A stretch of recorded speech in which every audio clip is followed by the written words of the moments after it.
So when you used to market 20 years ago, or you used to research, or anything else you used to do, when I wrote a report for school 20 years ago, I would go to a library, or 25 years ago, I'd go to a library, I'd go get an index card, I'd go read about the library book, I'd pull it out, I'd have to reference that. Okay, my daughter now, I mean, when she does a report, accepted references are quality websites. That's your reference. And that wasn't the case not even that long ago, right? So things have changed. Technology's changed. Google's in a sense helped so many people, yet they've made people so much dumber. Because Google Maps, if you want to plan a trip out, can you imagine right now you take away that phone or something, or navigation from you guys, how you would be? I would even have a hard time. Do I have to go back to a Thomas guide? Do I have to go back to AAA and buy in a map?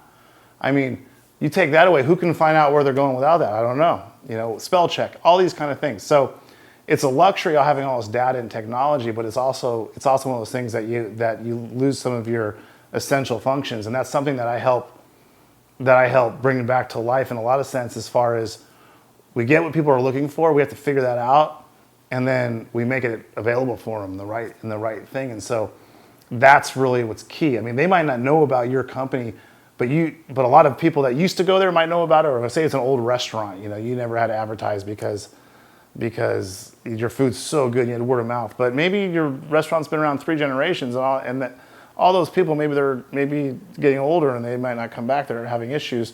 You have a whole new generation come in. How do you get that new generation to your restaurant? I mean, okay, there's a lot of things out there. There's Yelp, and there's other things, but you want to come up. You have to know that people are doing their homework. And when I made the reference to like my daughter's getting references, it's not just good enough just to come on the first page. You want to have credibility as far as other sites maybe saying you're good reviews, that kind of, especially if you're a restaurant. If you're a hotel, it's a nice restaurant, good reviews. Hey, we stayed there. People look at that. You have to know that the consumers are more educated because they get data so quick. And that's something that you gotta really stay on top of, is because you might come up in first position, but you have nothing else to back you up. That does you no good, because if I'm looking for a doctor and you come up in first position, I'm still gonna look you up. I'm gonna make sure, I'm gonna look at your reviews.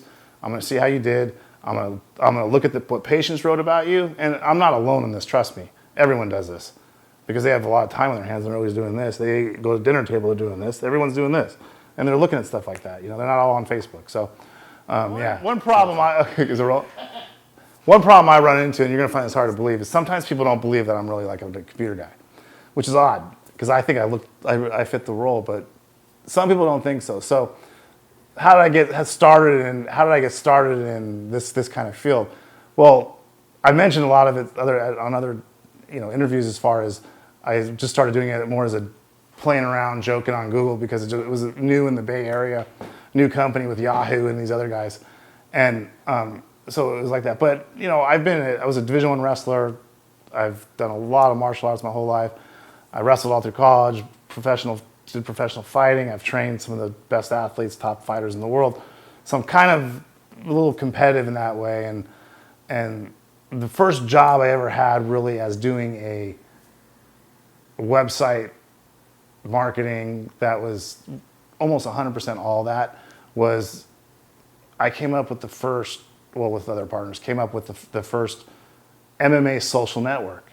It was called MMA Jacked. And it was funny because we had to build it on bank parallels because you needed security. Bank parallels, when you go to a bank account, every account has a parallel when it comes time to the technical aspect of it, because it's secure. So Facebook and all these guys, you have to run it on parallels, the early programming for this. And because of that, the security, that when you have your own page on Facebook, it's on a parallel, right? When it comes to the nuts and bolts and the programming of it. Well, we had access to this program at the time where we had it for exchange for ownership with someone who was working with, like Chuck Liddell, he was a big famous UFC person. So that's who we were working with. He's a friend of mine, a lot of people know.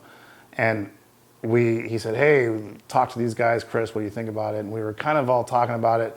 I'm like, well, I don't really understand the framework of it, but I understand what they want to do.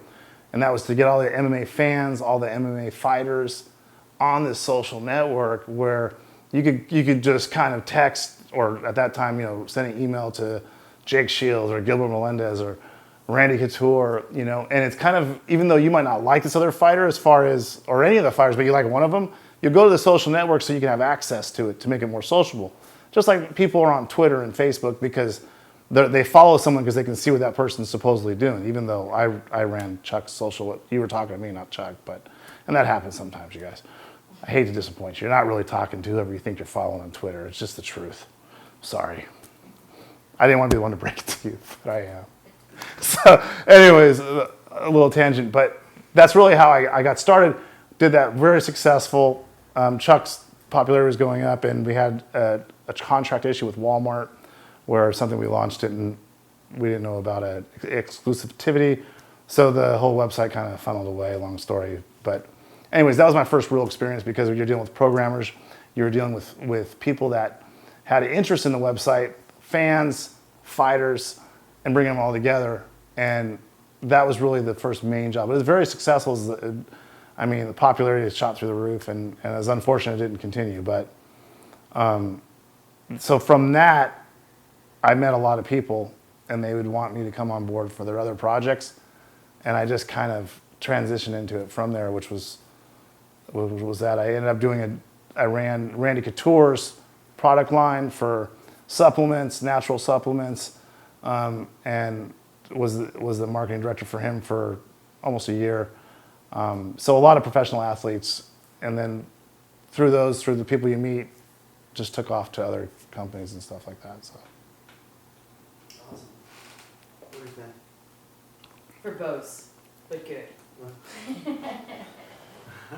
Okay, we're gonna do the whole thing again? Well, you know,